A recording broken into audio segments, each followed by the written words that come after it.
The spaceship called Wisdom's Path moved slowly through the dark space between stars. It was a school ship carrying students from many different planets. They came here to learn about the universe and all the strange creatures living in it. Inside one of the classrooms, 37 students sat in special chairs made for their different body types. Some students were tall and thin. Some were short and round. Some had fur, some had scales, and some were made of things that did not exist on most planets. They all looked different, but they all shared one thing today. They were all scared. Instructor Velith stood at the front of the room. She was a beautiful creature with shiny scales that changed color based on her feelings. She had 4 eyes that could see in many directions at once, and 6 arms that she used to point at things while she taught. Right now, her scales were a calm blue color, but that would change soon. A huge picture made of light floated in the air above her head. It showed a monster. The creature in the picture was 8 meters long. It had armor on its body like a tank, and its mouth was full of teeth that could cut through metal. Its eyes were small and mean, and its claws looked like curved swords. Taiho, a small student who looked like a fluffy cloud with rabbit ears, made a tiny sound of fear. His people, the Corvani, were very soft and very scared of most things. They had survived on their home planet by hiding and running away. Looking at this monster made Taiho want to hide under his chair. Instructor Velith spoke in a calm voice. She told the class that this creature was called a Croatian death stalker. It lived in swamps made of poison gas on a planet far away. It had killed so many people that 3 entire species no longer existed because of it. The Galactic Council had to step in and contain the creatures before they spread to other worlds. The picture changed. Now it showed something even worse. A snake-like creature that lived in empty space itself. It could grow 2 kilometers long. It wrapped around small spaceships and crushed them like toys. It did not need air to breathe. It did not need food very often. It just floated in the darkness, waiting. Taiho's ears went flat against his head. Next to him, his friend Yuna made a worried sound. Yuna was a sylphie, and her body was made of something like living water. She could change her shape when she was calm, but right now she was holding herself tightly together, trying not to splash with fear. The pictures kept coming. A creature covered in poisonous spines. A beast with 6 legs that could run faster than any vehicle. A thing with so many teeth that its whole body seemed to be made of mouths. Each one was called an apex predator. Instructor Velith explained that this meant they were at the top of the food chain on their planets. Nothing hunted them. They hunted everything else. Garam, a student made of living crystal, raised one of his sharp hands. His voice sounded like wind chimes when he spoke. He asked why they needed to learn about these creatures. Were they going to visit these dangerous planets? Instructor Velith's scales turned a little bit gray. That was the color of worry. She told the class that learning about apex predators was important for survival. Someday they might travel to new planets. Someday they might meet new species. They needed to know what dangerous looked like. Then she smiled, and her scales turned a strange color that nobody could quite name. It was somewhere between fear and dark humor. She told them to look at the next picture carefully. She said this was the most important lesson of the day. The light changed and a new creature appeared. It stood on 2 legs. It had 2 arms. Its skin was smooth and had no armor, no scales, no fur for protection. Its teeth were small and flat in the front, only a little sharp in the back. Its claws were short and blunt, barely good for anything. It had no tail for balance, no extra eyes for seeing danger, no natural weapons of any kind. The students looked at it with confusion. Teho raised his paw slowly. He asked what this creature was. It did not look dangerous at all. It looked soft and weak and slow. A Koveni could probably outrun it. What made this an apex predator? Instructor Velith's 4 eyes looked at each student one by one. The room became very quiet. Even the machines seemed to stop humming. She told them that this creature was called a human. Some students laughed nervously. The creature in the picture did not look scary. It looked like something that would lose a fight against a medium-sized rock, but Instructor Velith did not laugh. Her scales had turned completely gray now, and everyone could see that she was not joking. She told them that humans were the most successful predators in the known galaxy, not because of their bodies. Their bodies were weak and slow and fragile. They got sick easily. They needed to eat and drink and sleep a lot.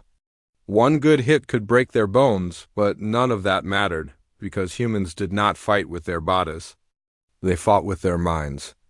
And their minds were more dangerous than any claw or tooth or poison spine in the entire universe. The class went completely silent. Instructor Velith told them that by the end of this lesson, they would understand why every species in the galaxy treated humans with careful respect. Why even the biggest, strongest, most dangerous creatures learned to fear these soft, slow, fragile beings. Tejo looked at the human in the picture. It stared back at him with its two forward-facing eyes. Eyes that faced forward. Eyes designed for hunting. Eyes designed for watching prey. For the first time, Tejo felt like something was watching him back. The picture of the human kept floating in the air. It turned slowly so that everyone could see it from all angles. The more Tejo looked at it, the more confused he became. This creature had nothing. No armor, no claws. No poison. How could it possibly be dangerous? Instructor Velith began to explain. She told them about the planet where humans came from. It was called Earth. The Galactic Council had given it a special name. They called it a Class 12 death world. Yuna made a sound like water boiling. She asked what that meant.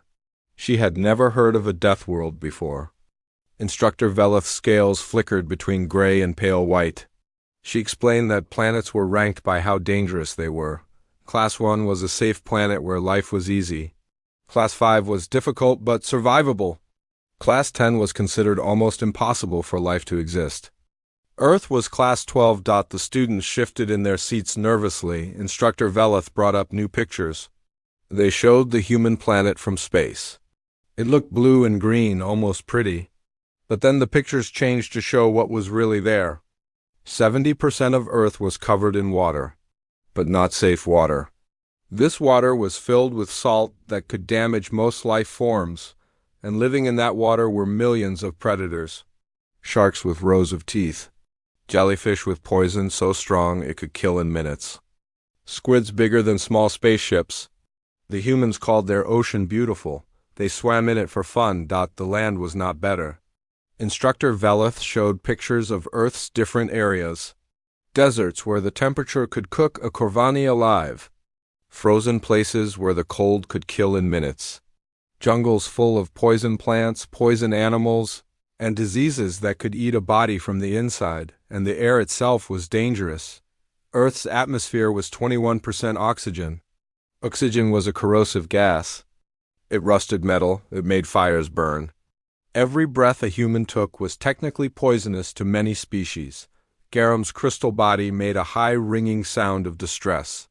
He asked how anything could survive in such a place. Instructor Velith told him that was exactly the point. Earth was so dangerous that only the strongest, smartest, most adaptable creatures could survive there. And humans were the strongest of them all. She showed them more data. Human bodies could survive extreme heat and extreme cold. They could go without water for days and without food for weeks. If they broke a bone, the bone would heal itself, sometimes stronger than before. If they got sick, their bodies would learn from the sickness and become immune to it. But the most terrifying thing was how humans hunted. Instructor Velith explained something called persistence hunting. Most predators were fast. They chased their prey, caught it quickly, and killed it. If the prey escaped, the predator gave up. Humans did not give up. Humans were slow. Most Earth animals could outrun them easily. But humans did not need to be fast. They just needed to keep going. They would follow an animal for hours, sometimes for days. They did not stop to rest. They did not stop when the sun went down. They just kept walking, following the tracks, getting closer and closer. The prey would run. It would escape. It would think it was safe. Then it would see the human appear again in the distance, still walking, still coming, never stopping. Eventually the prey would collapse from exhaustion and terror. and the human would walk up to it calmly and finish the hunt. Taiho's whole body was shaking now. The idea of something that never stopped following you was the most horrible thing he had ever heard. His people survived by running away. But you could not run away from something that never got tired. Instructor Velith continued. She said that humans also did something that no other species had ever done successfully. They took apex predators and made them into friends. The picture changed to show a new animal. It had 4 legs, sharp teeth, and golden eyes. It was covered in thick fur, and its body was built for running, jumping, and killing. This was a wolf. One of Earth's most successful pack hunters. Yuna asked what happened when humans met wolves. Did they fight? Did many humans die?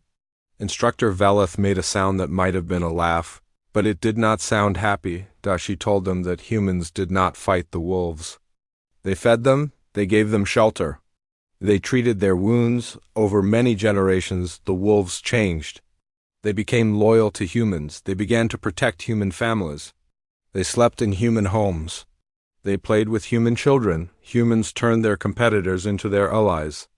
The wolves became dogs, and dogs loved humans more than they loved anything else in the universe. Garam asked why the wolves agreed to this. Why would a predator give up its freedom? Instructor Velith said that was the great mystery of humans. They had something inside them that made other creatures want to be near them, want to protect them, want to love them. Scientists had studied it for centuries and still did not fully understand it. Humans called it the pack bond. They could form this bond with almost anything. Other humans, animals, even machines and plants and objects. Once a human decided something was part of their pack, they would die to protect it, and whatever was in their pack would want to protect them back. The classroom door made a soft sound.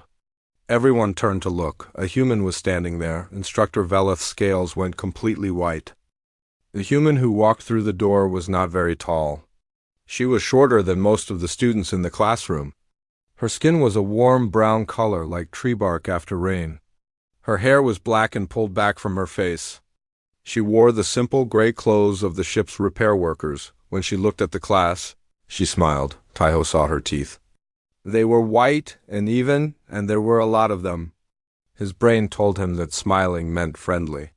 His body told him that showing teeth meant danger. He stayed very still and tried not to make any sound. The human spoke. Her voice was soft and a little rough, like stones rolling in water. The translator machine in the room changed her words into the common language that everyone could understand. She said she was sorry for interrupting. She said there was a problem with the lights in this part of the ship.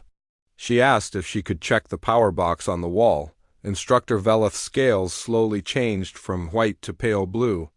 She was trying to look calm, but Taiho could see that her 4 eyes kept watching the human very carefully. She told the human that yes, she could do her work. The human walked across the room toward the far wall. She moved smoothly and quietly. Her feet barely made any sound on the floor.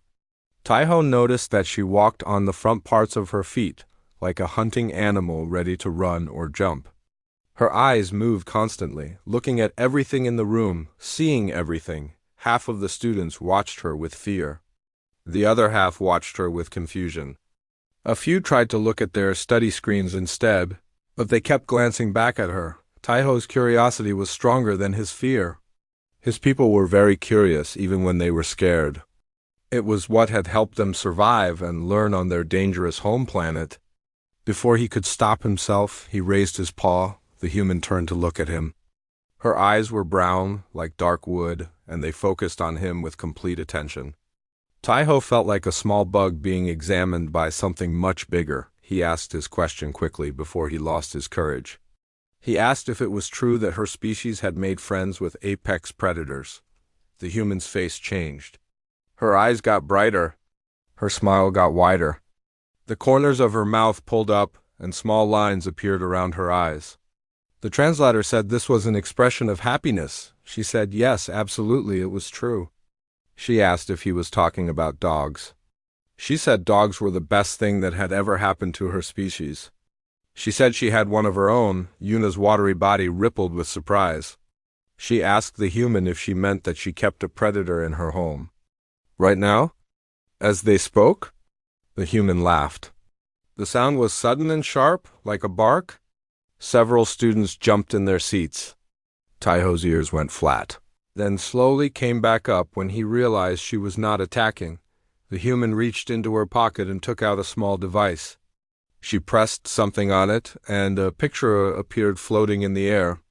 It was a flat picture, not a full image like the classroom used, but everyone could see it clearly. The picture showed the human sitting on a soft surface in a room. There was an animal lying across her legs. It was big, with thick golden fur and a long tail. Its head was huge, with a wide mouth and strong jaws. Its paws were large enough to cover Taiho's entire face. The human's voice became softer and warmer when she talked about the animal. She said the animal's name was Machi. She said Machi was a golden retriever. She said Machi weighed about 40 kilograms and was the sweetest creature in the entire galaxy. Garam made a high-pitched sound that meant confusion among his people. He asked what classification this Machi creature was. Was it dangerous? Could it kill? The human looked at the picture, then looked at Garam. Her face showed confusion. She seemed to not understand why he was asking. She said that Machi could probably knock someone over if she got too excited. She said Machi had strong jaws and could bite very hard if she wanted to. But she said Machi had never hurt anyone in her whole life. She said Machi cried when butterflies flew away from her. She said Machi was scared of the cleaning machine at home. Instructor Velith moved forward slowly. Her scales were a mix of colors now, showing many different feelings at once. She asked if the human understood that the creature in her picture could easily kill most of the species in this classroom. The human looked at the picture again. She looked at the class. Her face showed something that the translator called affectionate disbelief. She said Machi had once gotten her head stuck in a bag of treats and had just sat there waiting for help. She said Machi had never shown anger toward anyone, ever. She said Machi slept in her bed and sometimes stole the blankets. She said Machi was her baby. Her baby. The words hung in the air. Taiho tried to understand. This human had taken a creature that could kill most living things and had made it into a baby. She had made it into something to love and protect and sleep next to at night. And the creature had let her. Taiho looked at the picture again. At the huge animal draped over the human's small body. At the human's arm wrapped around it. At both of their faces, which seemed peaceful and happy. He did not understand how this was possible, but he wanted to know more. The human did something that surprised everyone. Instead of going back to her repair work, she sat down on the floor. She folded her legs under her body and made herself small. She was now at the same height as the shorter students in the class. Later, Taiho would learn that this was something humans did on purpose. They made themselves smaller to seem less scary. They wanted others to feel safe around them. It was part of how they formed their pack bonds, but right now, Taiho just thought it was strange. The human said her name was Bora. She asked if the students wanted to hear some stories about Mocha. She said she did not get to talk about her dog very often on the ship, and she missed her very much. Nobody said no. Nobody could say no. They were all too curious and too scared and too confused. Even Instructor Velith did not stop her. The teacher just stood to the side and watched with all four of her eyes. Bora started talking. She told them about the first day she brought Machi home. Machi was very small then, small enough to fit in one hand. Her eyes were barely open, and her fur was soft like clouds. Bora said she had looked at this tiny creature and felt her heart change shape inside her chest. She knew from that moment that she would do anything to protect this animal. She told them about how Machi grew, how she learned to walk, then run, then jump, how she learned the sounds that meant food and play and sleep, how she learned to wait by the door when Bora was about to come home. Even though no one told her it was time. She told them about the time Machi found a butterfly in the garden. The butterfly was sitting on a flower, moving its wings slowly. Machi crouched down very low, the way hunting animals do when they see prey, but she did not attack. She crawled forward very slowly, very carefully, until her nose was almost touching the butterfly. The butterfly flew away. Machi watched it go. Then she turned around and looked at Bora with big, sad eyes. She made a crying sound, soft and high. She wanted to be friends with the butterfly, and the butterfly had left her. Bora said Mochi was sad for the rest of the day. Yuna's watery body made a rippling sound that meant laughter among her people.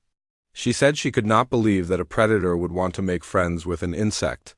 Bora smiled and said that was just how Mochi was.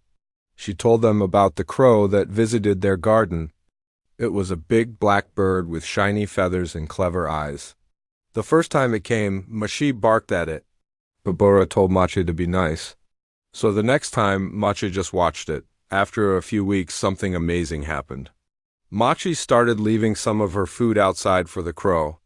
She would eat most of her meal, then carry some pieces to the garden and leave them on the ground. Then she would go back inside and watch through the window as the crow came to eat. Now the crow visited every day. It brought shiny things sometimes and left them near Mochi's food bowl.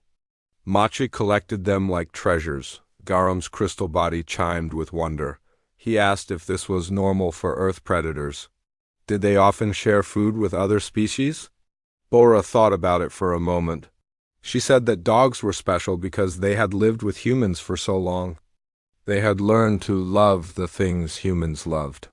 They had learned to share and protect and care for others. But she said many Earth animals showed kindness to other species. It was not as rare as people thought. She told them about the rabbit that had appeared in her garden one summer. It was small and brown with long ears. Mochi found it eating the vegetables that Bora was trying to grow. Bora expected Mochi to chase it. Dogs were supposed to chase small animals. It was in their blood, in their history from when they were wolves. But Mochi did not chase it. Instead, Mochi went to her food bowl, picked up a mouthful of her own food, carried it outside, and dropped it near the rabbit. Then she lay down and watched the rabbit eat. The rabbit came back every day after that. It learned that Mochi was not dangerous. Sometimes it would eat right next to Mochi, their bodies almost touching. Mochi never heard it. She never even tried. Taiho's eyes were very wide now. He asked why Mochi did not follow her instincts. Why? Did she not hunt the small animal? Bora's face became soft and thoughtful. She said she thought it was because of love. Mochi had so much love in her heart that it spilled over onto everything around her. She did not see prey when she looked at the rabbit. She saw a friend. She saw something small and scared that needed help. Just like Bora had once seen Mochi, Instructor Veleth asked a question in a quiet voice. She asked if Bora had taught Mochi to be this way, or if Mochi had always been like this. Bora said it was both. She said dogs were born with the ability to love, but humans helped them learn how to show it. Thousands of years of living together had created something new. Something that was not quite Volf and not quite human, but something better than either one alone. She said that was what pack meant. It meant becoming more together than you could ever be apart. The classroom was very quiet. Taiho felt something strange in his chest. It was warm and tight at the same time. He did not know what to call it, but he thought it might be the beginning of understanding. Bora finished her repair work while the class sat in silence. She replaced a small part in the power box, closed the panel, and tested the lights. They stopped flickering. She put her tools back in her bag and stood up, stretching her arms above her head in a way that showed how flexible human bodies could be before she left. She turned to look at the class one more time. Her eyes moved across all the different faces, all the different species, all the different students who had spent the last hour listening to her talk about her dog. She said something that Taiho would remember for the rest of his life. She said that every time she left Earth for a space mission, Mochi waited by the door. Every single day, for months. Mochi did not understand where Bora had gone. She did not understand if Bora was coming back. She just waited because waiting was the only thing she could do. And every time Bora came home, every single time, Mochi acted like it was the best day of her entire life. She would spin in circles. She would cry with happiness. She would try to climb into Bora's arms even though she was too big. She would lick Bora's face and wag her tail so hard that her whole body shook. Bora's voice became thick when she said this. Her eyes looked wet and shiny. She said she did not know how anyone could fear something that loved like that. She said Mochi's love was the purest thing she had ever known. It asked for nothing except to be together. It gave everything without expecting anything back. She said that was what dogs had taught humans: how to love without conditions, how to wait without giving up, how to greet each day like it was a gift. Then she smiled, wiped her eyes with the back of her hand, and told the class good luck with their studies. She said if any of them ever came to Earth, they should find her. Machi loved making new friends. She walked out of the classroom and disappeared down the corridor. Nobody spoke for a long time. Instructor Veleth's scales had changed to a color that none of the students had seen before. It was deep and rich, like a sunset on a peaceful world. Later, Taiho would learn that this color meant being deeply moved. She asked the class if they had any observations. Any thoughts about what they had learned today? Taiho's paw went up before he could stop it. His voice shook a little when he spoke, but he forced himself to keep going. He said he thought he understood now why humans were apex predators. Instructor Veleth told him to explain. Taiho said that humans did not need claws or venom or armor because they had something better. They had the ability to make friends, not just with other humans, but with everything around them. They looked at wolves, one of the most dangerous predators on their world, and instead of fighting them, they made them into family. He said the wolves did not become dogs because humans were stronger. The wolves became dogs because humans made themselves worth protecting. They offered food and shelter and love. They offered something that the wolves could not get anywhere else. They offered pack, and once something was part of a human's pack, it would do anything to keep the human safe. Yuna rippled with understanding. She added that humans had not climbed to the top of the food chain alone. They had brought others with them. The wolves became their guards and hunters. The horses became their transportation. The cats protected their food from pests. Every step of the way, humans found allies and made them stronger together. Garam chimed in agreement. He said it was a form of evolution that he had never seen before. Most species became strong by developing better bodies, faster legs, sharper teeth, thicker armor. Humans had developed better relationships instead. They had evolved to make other creatures love them. Instructor Veleth made a sound of approval. Her scales shifted to purple, the color of being impressed. She said this was exactly right. Humans were dangerous not because of what they could do alone, but because of what they could inspire others to do for them. A human by itself was weak, but a human with their pack was unstoppable. She told the class to remember this lesson. Someday, they might meet humans in their travels. When that happened, they should not make the mistake of thinking humans were weak just because they look soft. And they should not make the mistake of becoming enemies with humans, because if you became an enemy of a human, you did not just face one opponent. You faced everyone and everything that human had ever loved. Taeho thought about Matcha, waiting by the door. He thought about the crow bringing shiny gifts. He thought about the rabbit eating from Matcha's bowl. He thought about all the creatures on Earth and across the galaxy that had looked at humans and decided to stay. He raised his paw one more time. Instructor Veleth looked at him with interest. She asked what he wanted. Taeho said he wanted to change his research topic.